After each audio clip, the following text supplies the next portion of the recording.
ମୁଁ ଆଜି ଗୋଟିଏ ଛୋଟିଆ ରେସିପି ଦେଖେଇବି ଏଗ ବ୍ରେଡ୍ ଉପରେ। ଛୋଟ ପିଲାଙ୍କର ବହୁତ ପସନ୍ଦ। ଭିଡ଼ିଓଟି ମୂଳରୁ ଶେଷ ଯାଏ ଦେଖିବେ ଏବଂ କମେଣ୍ଟରେ ଜଣେଇବେ। ପ୍ରଥମେ ଅଣ୍ଡାକୁ ମୁଁ ଭାଙ୍ଗିକିରି ସେଥିରେ ଲଙ୍କାଗୁଣ୍ଡ ଲୁଣ ମିଶାଇ ଦେଇଥିଲି। ତାୱା ତତେଇ 2 ଚାମଚ ତେଲ ଦେଇକିରି ସେଥିରେ ଅଣ୍ଡାକୁ ଢାଳିଦେଲି। ଢାଳିକିରି ସେଥିରେ ବ୍ରେଡ଼୍ ପକାଇଦେଲି। ବ୍ରେଡ଼୍ ପକାଇଦେଲା ପରେ ତା ଉପରେ ପୁଣି ଯେଉଁ ଅଣ୍ଡା ଗୋଳୁଣି ଥିଲା ତାକୁ ମୁଁ କଭର୍ କରିଦେଲି। କଭର୍ କଲେ କ'ଣ ବହୁତ ଟେଷ୍ଟ ଲାଗିବ, 2 ପାଖ ଯାକ ଅଣ୍ଡାଟା ରହିବ, ସେଇଥିପାଇଁ ଦିଆଯାଇଛି।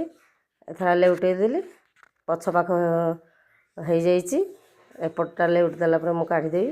ପିଲାଙ୍କର ଏଇ ଜିନିଷଟି ଭାରି ପସନ୍ଦ, ସବୁବେଳେ ଖୋଜନ୍ତି ଏମିତି ଅଣ୍ଡାରେ ଚଟପଟିଆ ଜିନିଷ ଖାଇବା ପାଇଁ, ବହୁତ ଖୁସି ପାଆନ୍ତି ବୋଲି ଘରେ କରାଯାଏ। ଆଉ ଏଇ ଜିନିଷଟି ବହୁତ ଶୀଘ୍ର ହୁଏ, ସହଜ ମଧ୍ୟ, ତେଣୁକରି ପିଲାଙ୍କର ବହୁତ ପସନ୍ଦ। ମାଆ ମାନେ କରିକି ଦେବା ପାଇଁ ବି ବହୁତ ଶୀଘ୍ର ହୁଏ।